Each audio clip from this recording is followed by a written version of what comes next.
What can I say? It may be too late. The things we said are out, and there's no turning away. Hey, I wish I was wrong. I wish you were right. I wish it was just a game and nothing would. Primero, agradecer vuestra presencia aquí, en este acto que desde el Círculo de Pedrera hemos organizado con tanto cariño.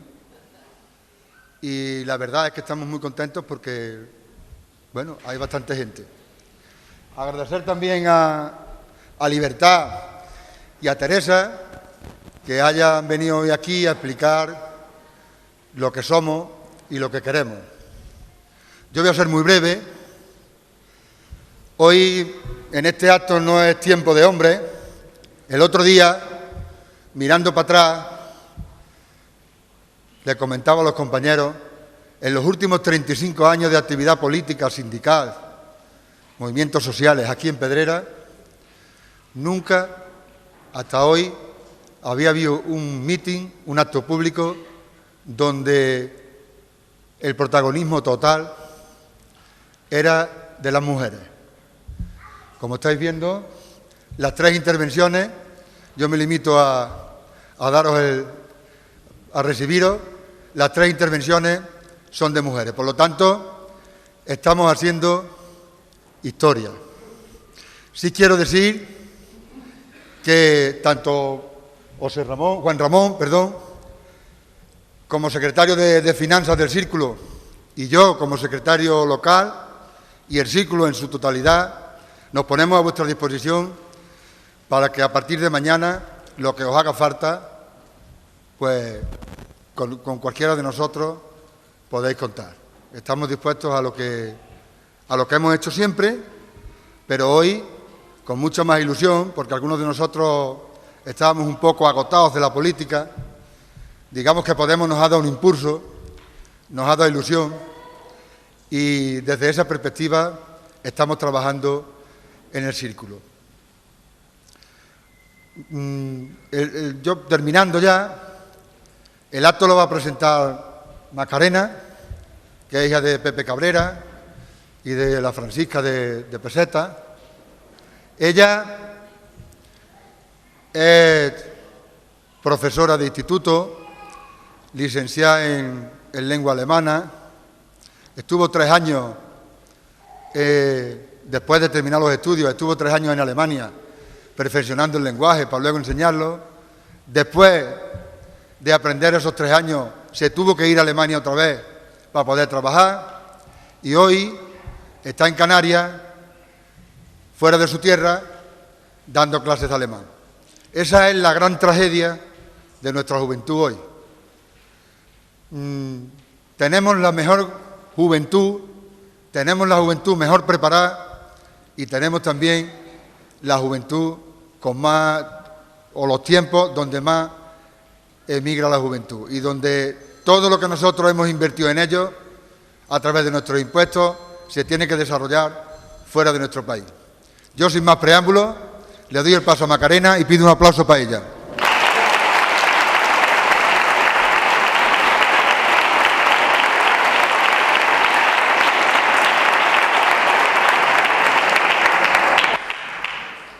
¿Se me escucha bien? ¿Bajito o bien? ¿Sí? Primeramente yo quería agradecer la asistencia de Libertad Benítez y Teresa Rodríguez. Gracias.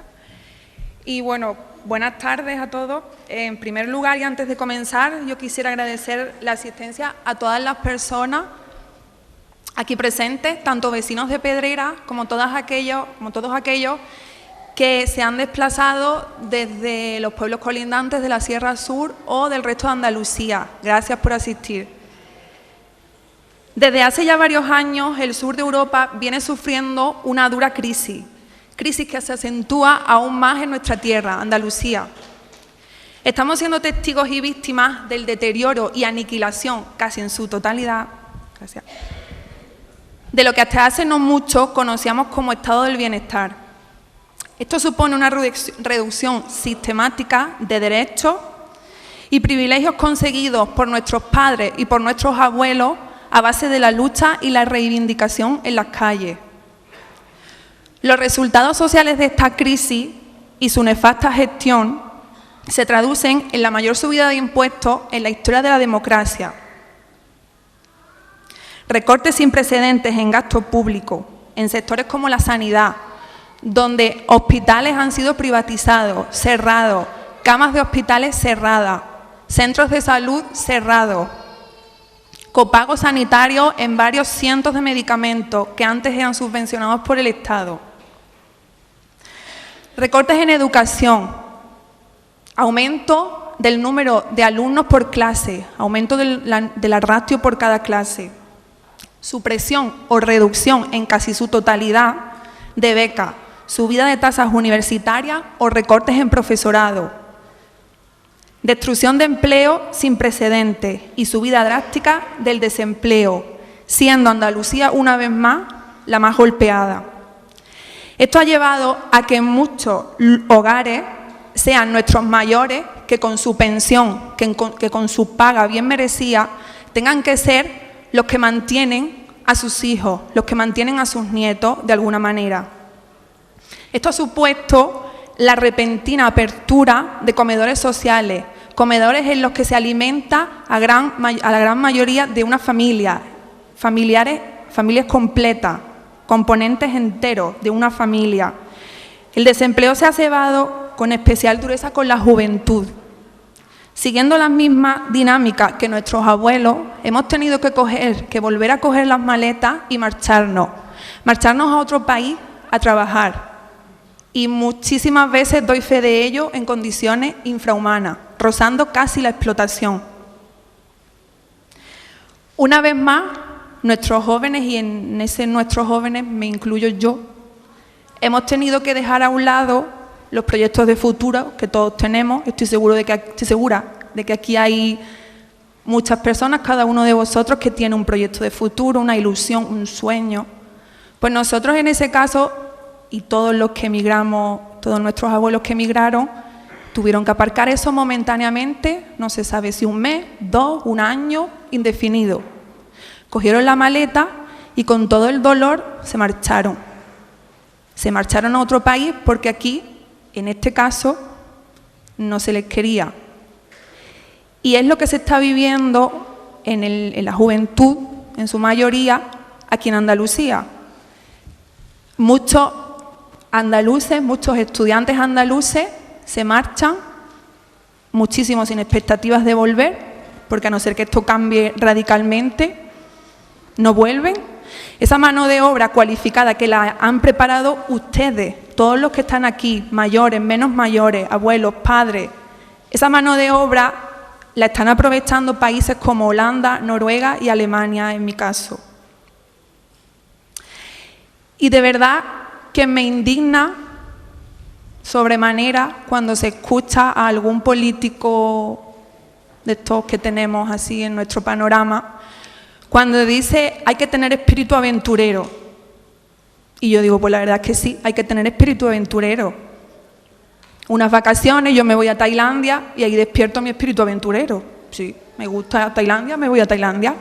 Pero mi espíritu aventurero no se desarrolla teniendo que aparcar a mi familia, teniendo que aparcar a mis amigos y teniendo que aparcar de alguna manera mis proyectos y mis sueños, porque yo también los tengo, claro. Así que yo y todos esos jóvenes andaluces y no tan jóvenes, no nos fuimos por ganas de ver mundo y de descubrir otras cosas, nos fuimos porque nos echaron. Porque aquí no se nos daba la oportunidad de trabajar, nos echaron.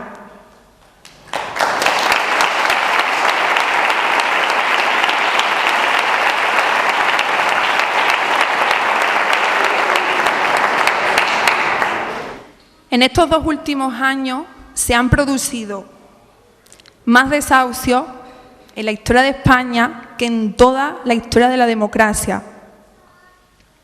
Mientras asistimos a casos de corrupción un día sí y otro también, de partidos políticos en los que nadie, repito, en letras mayúsculas, subrayado y en negrita, nadie ha dimitido, nadie. Pero los ciudadanos, poco a poco, hemos ido tomando conciencia de la problemática, de las consecuencias de la crisis y nos hemos movilizado. De estas movilizaciones sociales nace la famosa Ley Mordaza, una ley represiva que pretende callarnos, que pretende taparnos la boca para que el pueblo no exprese, no manifieste su disconformidad. Es por todo esto por lo que siento ahora, más que nunca, que somos el pueblo de Pedrera, siempre al pie del cañón en reivindicaciones y lucha de derechos, y el pueblo andaluz en su conjunto, los que tenemos que luchar en consonancia por recuperar todos esos derechos, todos esos privilegios que nos ganamos nosotros. Nadie nos dio nada, nos lo ganamos nosotros, nuestros padres y nuestros abuelos con la lucha, en la calle. Romper con esa tendencia del bipartidismo, comprender que existe, que sí que existe otra alternativa política, que no siempre sean los mismos los que tantos años llevan gobernándonos, que no siempre sean los mismos, que hay cambio, que hay esperanza, que se puede cambiar. Existe otra forma de hacer política, la política de las necesidades del pueblo, la política de la transparencia, y no una lucha por conseguir un sillón en la Junta de Andalucía o donde quiera que sea a través de pactos absurdos, que nada tienen que ver con lo que la población necesita, con lo que la población demanda. Por eso, desde aquí, yo, Macarena Ruiz, hago un llamamiento a Pedrera y a todos los pueblos de nuestra Andalucía, de nuestra tierra, que sí hay alternativa, que sí hay esperanza, que se tiene que tener esperanza y que el cambio ya ha empezado, que sí se puede, podemos.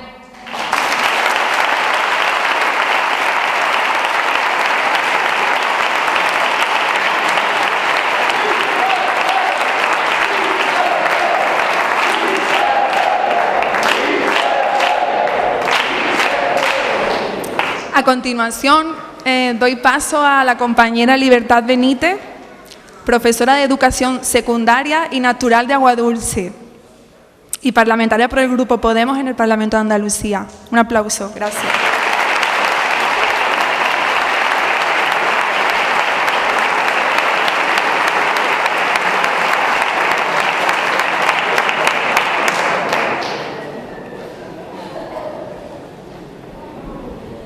Buenas tardes, noche ya a todos y a todas. Es un placer estar de nuevo aquí en Pedrera. La verdad que cada vez que vengo estoy súper a gusto aquí, me encuentro muy a gusto cada vez que he estado en un acto y cuando he venido a los carnavales y esas cositas que organizáis muy bien por aquí. Bueno, a mí me llama Manolo Rodríguez y me dice que tienes que venir a Pedrera. Digo, vale, ¿a qué? Me dice, a un meeting. Digo, pero sí, el par con palabras. Digo, ¿pero aquí? ¿Un meeting sobre qué? Y sigue en su línea y me dice, sobre la revolución pendiente. Y claro, yo me quedé un poco descolocada. Digo, esto de la revolución pendiente, digo, vaya tela, digo, anda que planteáis las cosas facilitas. Total, que empiezo y cada vez que lo he visto, pero oye, lo de Pedrera, no, la revolución pendiente. Digo, bueno, pues nada, la revolución pendiente. Lo que pasa es que yo no venía hoy con la mentalidad de montarme aquí, porque yo ya tenía la idea de que nos íbamos a sentar en una mesa, en una silla, debatir y yo iba a hablar de la revolución pendiente. Total, que en fin, que voy a intentar ser lo más amena posible y adaptarme un poco a ese formato meeting de este atril, pero lo que tenía planteado no era eso, ¿vale? En fin, vamos con la revolución pendiente. Como ya sabéis, el tema de la revolución, hay mucha gente, paradójicamente hay gente que se siente atraído por la idea de la revolución, tanto como hay otra gente que la rechazan frontalmente y asocian la revolución a caos, a destrucción, a muerte y a todos esos conceptos que están relacionados con todo lo que es catástrofe y desastre. Claro, también hay gente, ¿no? O gente o poderes que les conviene que pensemos que la revolución va en esa línea. Y esos poderes, en el momento que huelen a una iniciativa, algún proyecto o alguna acción que huele a rebeldía, pues la paran y la criminalizan. Pero claro, para mí la revolución es algo mucho más allá. Y para mí la revolución se presenta de diferentes y diversas formas. Y se presenta de tantas formas que a la hora de plantear este tema me acordé de una cosa que contara en un curso que estuve de formación sobre la convivencia en educación. Y el ponente era un jesuita, que tiene 90 y tantos años ya, se llama Manuel Segura Morales, y bueno, él trabaja en educación, ha hecho un programa para los adolescentes en riesgos de exclusión social que se llama Ser persona y relacionarse, y él contaba una anécdota muy bonita, pero también muy acogedora y estremecedora que yo voy a compartir con vosotros. Contaba que en el terremoto en Haití en el 2010, pues había una cooperante que estaba repartiendo caramelos y tenía una fila de personas y había una mujer negra que estaba en esa fila. Entonces se acercó y la cooperante le dio caramelos. Al rato esa mujer se vuelve a colocar en la fila y cuando le toca otra vez está frente... Es emocionante y si me emociono me vaya a perdonar. Cuando le toca estar frente a la cooperante no le da opción a nada y empieza a broncarla, ¿no? Y a regañarle de que, oye, no te da vergüenza otra vez ponerte en la fila, que yo sé que tú ya has estado aquí, te has llevado los caramelos, tal y cual. Y esta mujer, muy tranquilamente, le dice a la cooperante: vengo a devolver los caramelos. Mi hijo acaba de morir. Entonces, esto para mí es el acto, la categoría moral de esta mujer es el acto revolucionario más puro. Es el acto revolucionario más puro, que rompe cualquier esquema de idea preconcebida que tengamos sobre la moral o sobre la ética. Y claro, esto me lleva a pensar, ¿dónde reconozco yo la revolución? Y la revolución se reconoce en muchos actos. La revolución la reconozco en el ideal y en el acto que llevó a Caparrós a enarbolar la bandera de Andalucía que le costó su vida cuando la asesinaron. La revolución la reconozco en las motivaciones que llevaron a más de 2 millones de andaluzas y de andaluzas a movilizarse un 4 de diciembre en el año 77 y en el año 78. La revolución yo la siento en los jornaleros y jornaleras de la época de la posguerra, de la época franquista, cuando cerraban filas con los compañeros que eran despreciados en los tajos. Eso era revolución, eso es revolución. Esos jornaleros que estaban en la miseria, y a los jornaleros no lo unía ese estado de miseria. A esos jornaleros y jornaleras lo que le unía era la conciencia de clase, que tanta falta hace. Bien. Si nos vamos al concepto positivo de revolución, porque el negativo es el que se asocia a catástrofe, a desastre, a destrucción. Si nos vamos al concepto positivo de revolución, tenemos dos tipos de revolución. La revolución que podemos definir como la revolución perfecta, la que empieza y acaba,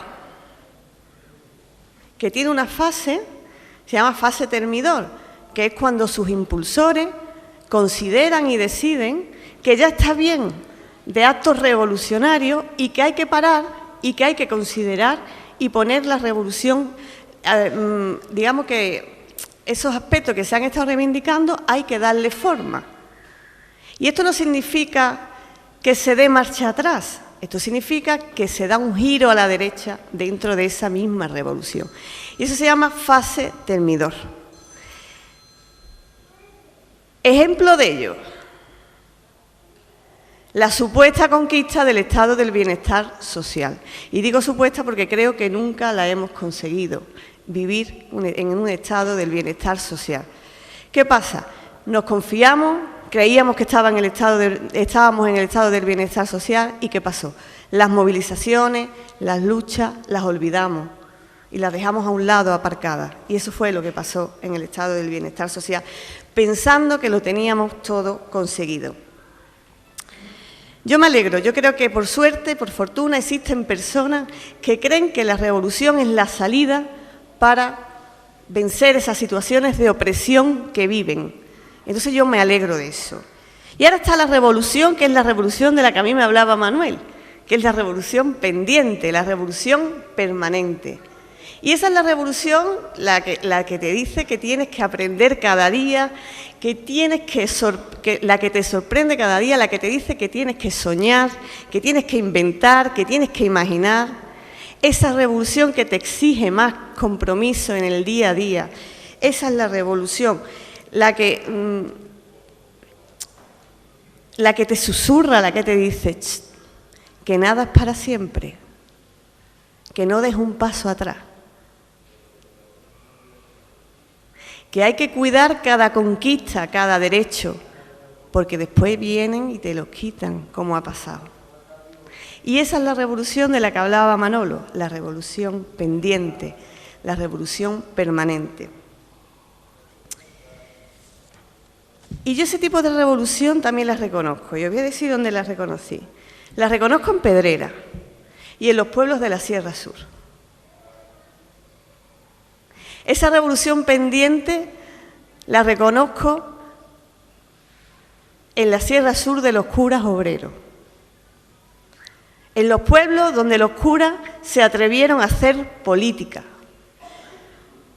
donde entendieron la religión como una lucha social y sindical, donde evangelizaron, concienciando a la clase trabajadora del mundo rural de su situación de opresión.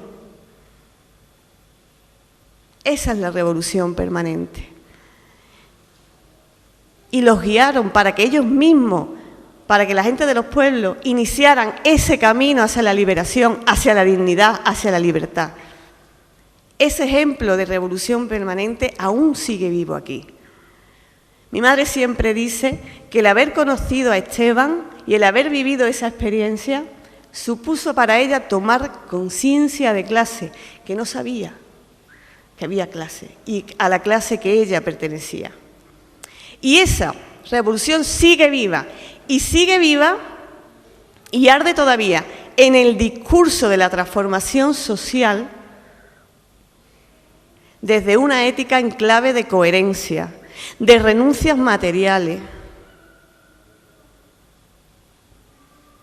de proximidad a los problemas, de fortaleza ante la represión constante. Y eso lo encarnan los líderes de Diego Cañamero y Juan Manuel Sánchez Gordillo. Ese discurso de la entrega, de la renuncia material, de la solidaridad, de la coherencia. Y también lo encarnan compañeros que llevan muchos años en la lucha, en el compromiso, en la lucha social y sindical.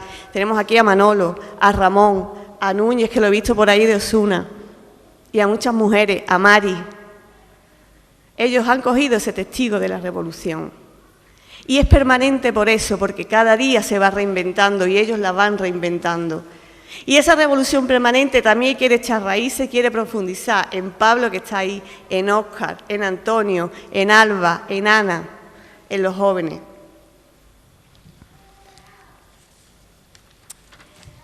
Últimamente se habla mucho de unidad popular, de poder popular. Hay un debate sociopolítico en los medios muy enaltecido y muy apasionado que llevan a cabo mucha gente hablando del tema de la unidad popular o el poder popular. Y lo hacen de cara a presentarse a unas elecciones generales. Yo el tema de la unidad popular solo la entiendo como una fase del proceso revolucionario que nos lleve a formar ese contrapoder popular para alcanzar el poder popular, el poder para el pueblo. Yo solo entiendo la unidad popular en ese camino. En aquella época, en la época de la Sierra Sur, de los curas obreros, la unidad popular, el poder popular, se gestó, se originó en torno, alrededor del sufrimiento de la gente que sufría el desempleo,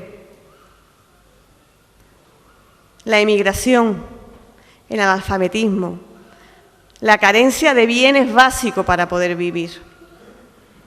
En torno a eso, a esas causas, se gestó esa unidad popular, ese poder popular. Y entender poder popular también como una expresión de una voluntad colectiva, que no tiene por qué ser mayoría tampoco. Hoy en la actualidad, la unidad popular se debe articular y se está articulando en torno a reivindicaciones tan básicas como el pan, el techo y el trabajo. Y, por supuesto, la democracia, porque vivimos en un estado de democracia secuestrada.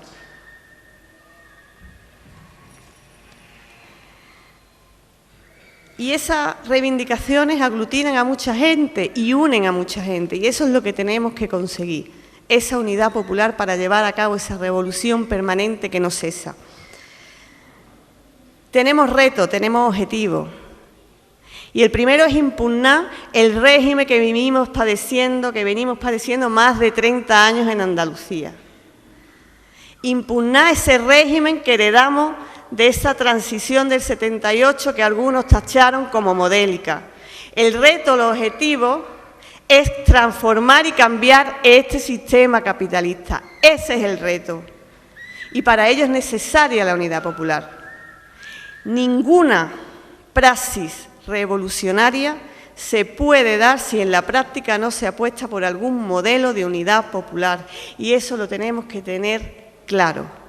Hay un filósofo marxista que dice que el pueblo es la parte que se quiere convertir en todo. Y esa parte se convierte en todo cuando pega ese salto mortal de lo social a lo político. Y ejemplo de eso, ejemplo de ese salto mortal de lo social a lo político, son las candidaturas de unidad popular. El movimiento de Podemos.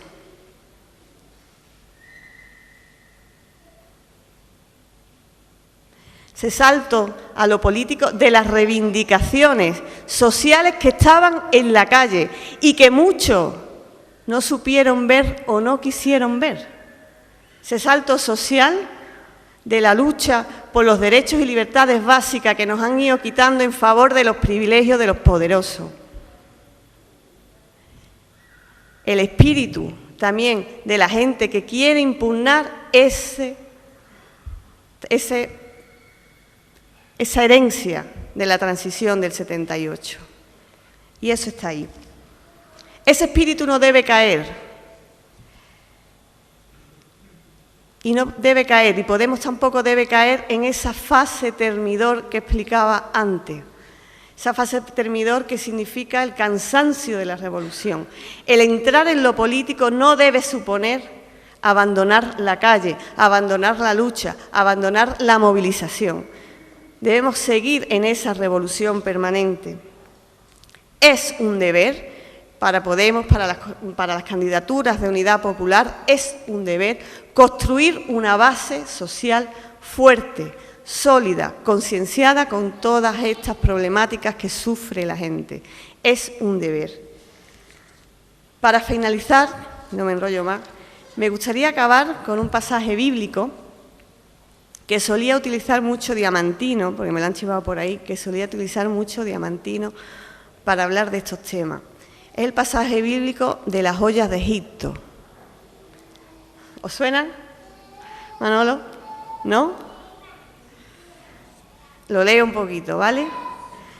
Cuando los judíos emprendieron la travesía del desierto, tras la esclavitud egipcia, las penurias de una vida nómada se acentuaron. Moisés trataba de mantener vivo el espíritu y a cada paso hablaba de la tierra prometida. Ojalá hubiéramos muerto a manos de Yahvé en tierra de Egipto, cuando nos sentábamos en torno a las ollas de carne y comíamos pan en abundancia. Las ollas de Egipto han sido siempre y en todas partes el símbolo del chantaje que el poder ejerce sobre los oprimidos. Hay que dar dos pasos, igual que hizo el pueblo hebreo, y nos enseñó el camino. El primer paso, tomar conciencia de tus derechos y de tu dignidad como pueblo. Ese es el primer paso para el poder popular, para la unidad. Tomar conciencia de tu dignidad como persona, de tu dignidad como pueblo y de tus derechos. Y el segundo paso importantísimo, no desvanecerse en ese desierto, no desvanecer, no desfallecer en ese camino. Vivir es siempre más difícil que morir, ¿o no, Ángel? Liberarse es siempre mucho más difícil que dejarse someter. Trabajar y sudar el pan y la libertad es mucho más difícil que cambiar la libertad por el pan dado y agradecido. Las disyuntivas siguen en el pueblo y seguirán en pie, eso no lo vamos a evitar. Pan o libertad. Libertad sin justicia social o solidaridad responsable. Autoritarismo paternalista o democracia participativa. Los andaluces y andaluzas, los ciudadanos y ciudadanas de a pie, de hoy y de mañana, tenéis las palabras, tenemos la palabra. Muchas gracias.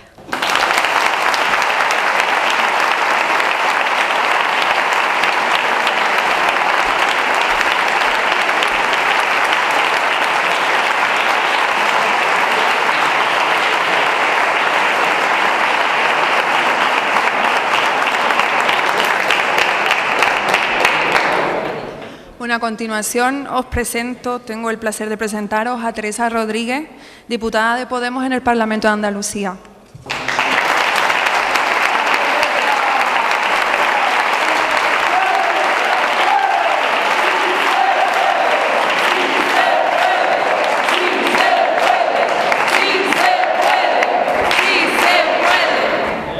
Bueno, tengo que decir que estoy muy contenta de estar en Pedrera, estoy muy contenta de estar en la Sierra Sur porque vosotros erais, cuando los jóvenes de la ciudad habíamos perdido la memoria, los que conservaban la dignidad de la historia de un pueblo. Y cuando yo estudiaba en la universidad y veníamos a echar un cable a las huelgas del melocotón, aprendíamos de la gente de las calles y de los pueblos lo que nunca nos enseñaron en la escuela, lo que nunca nos enseñaron en la universidad y lo que nuestros padres no pudieron trasladarnos a nosotros, que era la memoria de un pueblo que se había luchado y se había peleado su dignidad y su pan. Y eso se respira en los pueblos de la Sierra Sur y siempre han sido un referente para quienes desde la universidad los mirábamos y os veíamos con admiración. Por eso es un agradecimiento íntimo que tengo con esta tierra. Aparte de eso, estoy vinculada a ella familiarmente, tengo familia política que procede de aquí de Pedrera, que son los Coronas, y que siempre me ha encantado escuchar las historias del pueblo por parte de mi tía Dolo, ¿no? Fijaos, si se ha recomenzado de nuevo, es verdad que esta es una historia de una lucha vieja y digna, que es la historia de un pueblo que a lo largo de la historia, en cualquier tiempo y lugar, en Andalucía o en cualquier parte del mundo, se ha rebelado contra la injusticia, ha tenido la necesidad de organizarse para pedir lo que es suyo. Si reiniciamos esta historia en algún momento es hace 7 años. De repente hace 7 años en el Estado español, en Andalucía, en los pueblos y ciudades, en las comarcas, hay como la certeza de una estafa, ¿no? De que se nos ha robado algo y se nos ha robado en la cara y que quienes disfrazaban todo aquello de gestión de la crisis que había venido de Estados Unidos y que, bueno, ellos estaban gestionando como podían, con la mejor voluntad, pues no era real, no era verdad.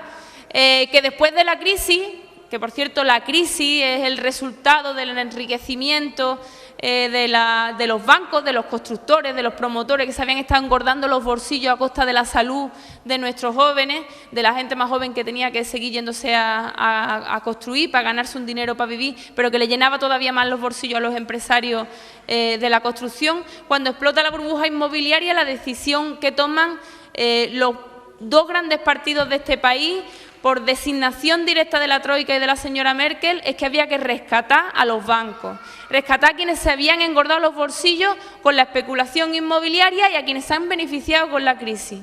¿Qué es lo que pasa ahora? Ahora que nos damos cuenta que no era verdad lo de que había que arrimar el hombro, que no era verdad que todo el mundo tenía que hacer un esfuerzo, sino que lo que había era una estafa programada. Se le dan a los bancos 250.000 millones de euros, que son 3 veces los presupuestos de educación y sanidad de todas las comunidades autónomas del año pasado. 3 veces de todas las comunidades autónomas de educación y sanidad se les regala a los bancos para que tapen los boquetes de sus juegos de casino durante la burbuja inmobiliaria. ¿Y eso al día siguiente qué son? Son camas de menos en los hospitales, son médicos de menos, son maestros de menos en las escuelas, son centros que cierran, son empleos menos que se dan porque no hay planes de empleo y no hay inversión pública que genere empleo. Es un modelo de desarrollo que no termina de avanzar. Es frenar el crecimiento económico y condenar a nuestros hijos otra vez, a coger las maletas para irse fuera, para irse otra vez a Alemania con el nombre de alguna extracción extraña apuntado en una libreta, a no tener certeza de poder celebrar los cumpleaños de nuestros nietos y de nuestras nietas. Una estafa. Y una misma estafa que hace que el derecho a la vivienda se haya convertido en el privilegio, en el negocio asqueroso de los bancos, de los mismos que se han beneficiado con ella. Y a los que le estamos pagando las viviendas con dinero público de todos y de todas a través de un banco malo para que saneen los activos tóxicos y los puedan vender a fondos de inversión extranjeros. La certeza de una estafa. Hemos rescatado 3 veces a los bancos en este país. Y ese rescate lo que hace es generarnos a nosotros, supuestamente a nosotros, una deuda que justifica todos los recortes. Pero es que además esa deuda también nos la compran ellos. Porque como nadie nos presta dinero, el Banco Central Europeo no presta dinero a los estados, se lo da a los bancos, pues los bancos nos compran también la deuda y especulan con nuestra deuda. 3 veces hemos rescatado a los bancos. En este trimestre han aumentado un 40% los beneficios de los bancos respecto al trimestre pasado y no han dejado de subir desde que empezó la crisis. Era una estafa, era una excusa para robarnos el dinero de los bolsillos y dárselo a los grandes, a los poderosos, a la minoría que controla este país, a esa misma que se lleva sus capitales al extranjero por una cantidad de 90.000 millones de euros al año. Con ese dinero, con los dineros que se van a Suiza y a los paraísos fiscales, podíamos pagar un subsidio de desempleo de 1.300 euros a todos los desempleados de este país, que se dice pronto. Nos están robando.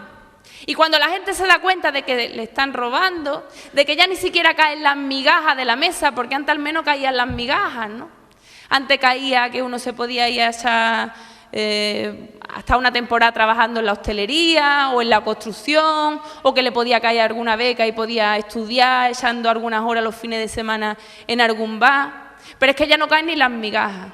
Y la certeza de lo corruptos que son, de cómo el poder político y el poder económico están emparentados para beneficiarse uno al otro, para mantenerse el uno al otro, es de un descaro tal que de repente se abre una brecha. Y esa brecha es el cambio. El cambio que se repite ahora, pero ha habido muchas veces a lo largo de la historia, esa sensación de que las cosas van a cambiar, es un estado de ánimo, es una sensación de que de alguna manera el tiempo se acelera, de que pasan cosas nuevas y diferentes. Pero corremos un riesgo, que ya lo hemos vivido también hace 30 años. Nosotros no podemos ser el PSOE del 82, tenemos que aprender de lo que pasó con el PSOE en el 82. No eran malas personas intrínsecamente que se vendieron a las primeras de cambio. Fue un proceso que nos puede pasar también a nosotros, pero tenemos que ser más sabios y aprender de lo que pasó entonces para que no nos pase a nosotros. No podemos parecernos a ellos ni en los andares, Pues nosotros tenemos la responsabilidad histórica ahora, que va a durar un tiempo seguramente breve, de que el cambio sea real, de que el cambio no sea un cambio de cara. A mí hay mucha gente que me dice por la calle: me gustáis porque soy aire fresco, me gustáis porque soy diferente, soy más jóvenes, no soy los de siempre, soy distinto, soy aire fresco en las instituciones. Eso está bien, el aire fresco, pero el aire fresco no da de comer. El aire fresco no le quita la capacidad de robarnos que tienen los bancos y los grandes poderosos de este país, los evasores fiscales, los corruptos, los que compran las voluntades de los políticos. Ni las caras nuevas, ni los aires frescos, ni las caras bonitas, eso no lo cambia. No cambia la situación de la gente por abajo. El cambio tiene que ser una cosa que se comente en los bares, que se diga: de repente estamos mejor, de repente hay más trabajo, de repente tenemos más control sobre lo que producimos, De repente sentimos que vamos hacia adelante y no hacia atrás. Hemos recuperado la rienda de la historia. Han dejado de tirar de nosotros y estamos empezando a tirar nosotros también por una vez de la historia y del futuro de nuestros hijos. Eso es el cambio. Y el cambio es una responsabilidad enorme que estamos asumiendo quienes estamos dando la cara, pero no podemos hacerlo sin vosotros y vosotras. No podemos hacerlo sin la gente. A mí me aterroriza Cipras, me aterroriza Grecia. A Cipras se le ve como le tiemblan las rodillas. Cipras ha conseguido que el pueblo griego diga que no a un memorándum, diga que no a un chantaje a cambio de estar en el euro, cuando a ningún país del sur le ha ido mejor estando en el euro, a ningún país del sur.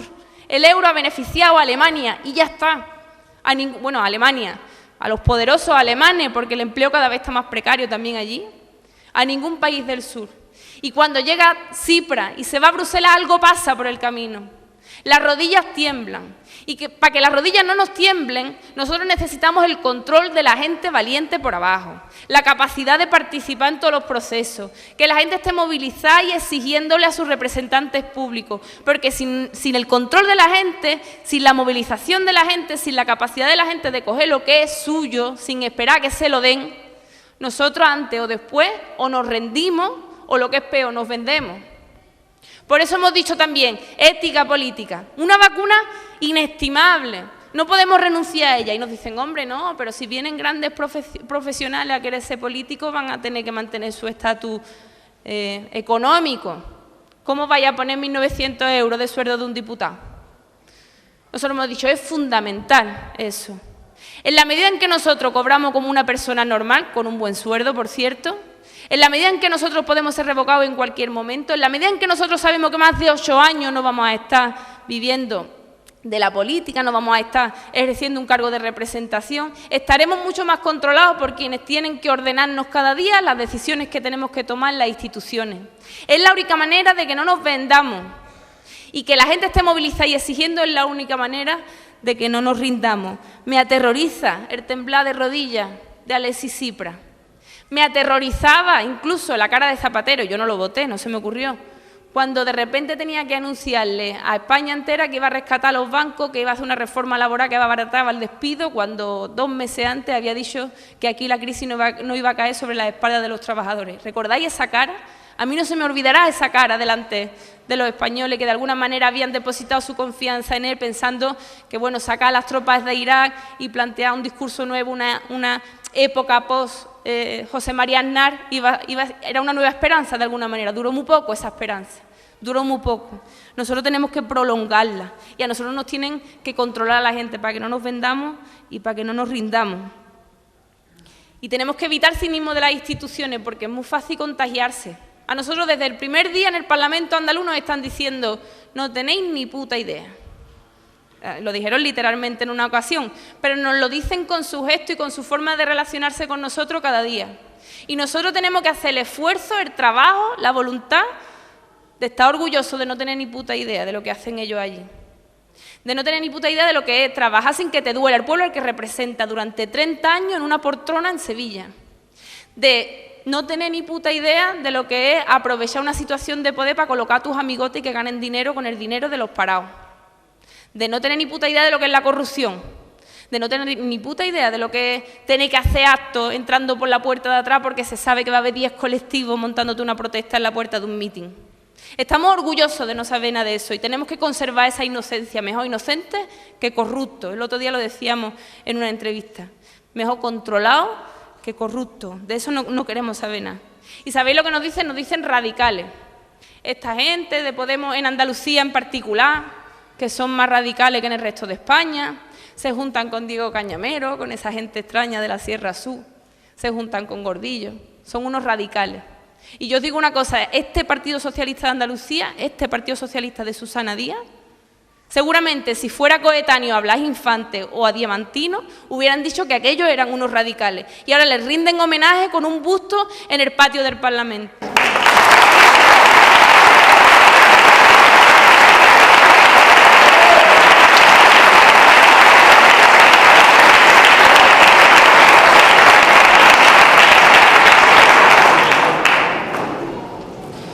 Esto solo va a cambiar cuando la rabia venza al miedo.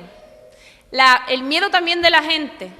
Yo veo a mucha gente que tiene ganas de cambiar, que tiene ganas de votar diferente, que tiene ganas de participar de un proceso de cambio, pero hay dos tipos de miedo.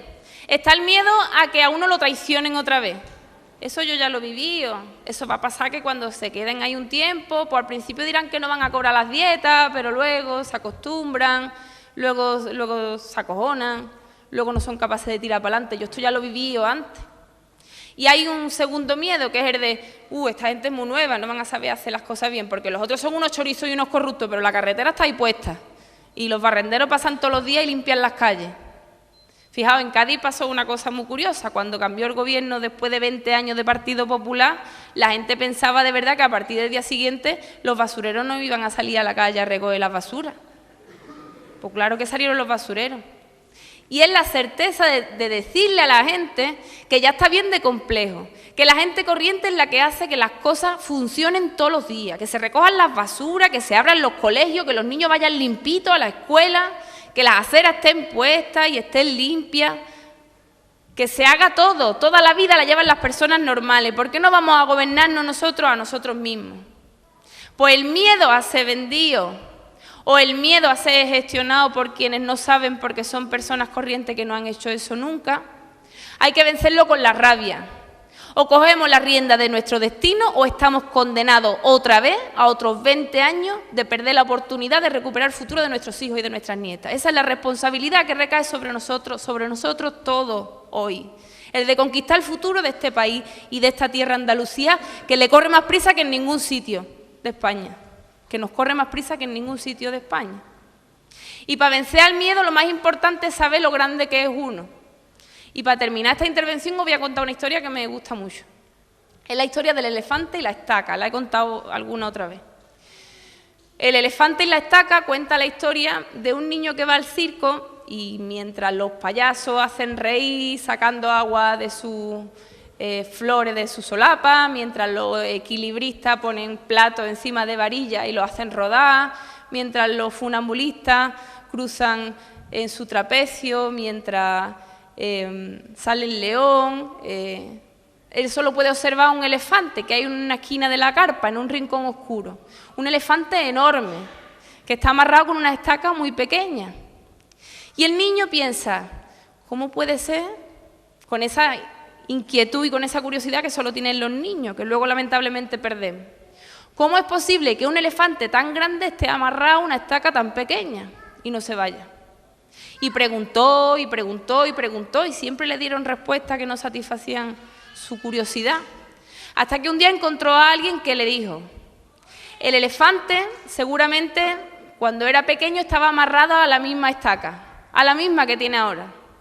Era pequeño, lo pusieron ahí en aquella esquina de la carpa y él seguramente mientras fue pequeño intentó una y mil veces liberarse de la estaca, pero era demasiado pequeño, no tenía fuerza. Y lo intentó una vez y se acostó agotado intentando tirar de esa estaca para liberarse. Hasta que un día terrible para su historia, decidió que no iba a poder porque no había podido antes, porque no había podido ese día, porque no pudo ayer y porque no podrá mañana. Entonces decidió dejar de tirar de la estaca. Decidió rendirse. Se hizo grande y ni siquiera hizo falta cambiar la estaca. El elefante seguía pensando que no podía. Bueno, pues vamos a darnos cuenta de lo grande que somos, de lo fuerte que somos y de que si no hemos podido hasta ahora, debemos poder hacerlo mañana porque es el legado que le tenemos que dejar al futuro de nuestra tierra y de nuestros hijos, y asumir esa responsabilidad nos hace también más felices. Estoy convencido de eso. La lucha no puede ser un sacrificio permanente, es una forma de ser feliz. Yo cada vez veo más gente que se interesa por la política porque ya no puede vivir de otra manera, porque no se puede resignar a que las cosas funcionen así, porque no se puede resignar a vivir con normalidad la injusticia ni propia ni ajena. Eso pasa un día en la vida de uno y algo por dentro cambia y de repente uno no puede tolerar la injusticia y no tiene más remedio que luchar contra ella de alguna manera, con sus redes sociales, con su Facebook, con su Twitter, con su conversación en el bar, con su organización de su círculo, del sindicato, de la convivencia en su casa también, o de una organización política, o de la voluntad de desalojar de las instituciones a quienes están dictando día a día la injusticia que nos asola. Pues eso es una forma de ser feliz. Hay que estar orgulloso de estar comprometido con la realidad que vive uno, hay que estar orgulloso de militar y hay que estar orgulloso de dedicar tiempo al futuro de todos. Así que nada, muchas gracias. Ser felices y a luchar.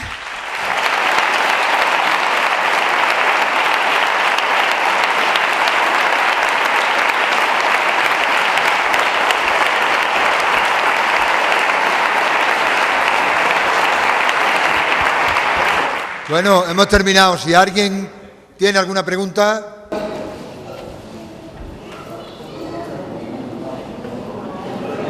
¿Nadie tiene ninguna pregunta? Pues parece que todo el mundo está convencido. Entonces, desde hoy en adelante, vamos a hacer un círculo muy fuerte en Pedrera, porque todo el mundo está convencido de que eso es así. Venga, muchas gracias por haber asistido.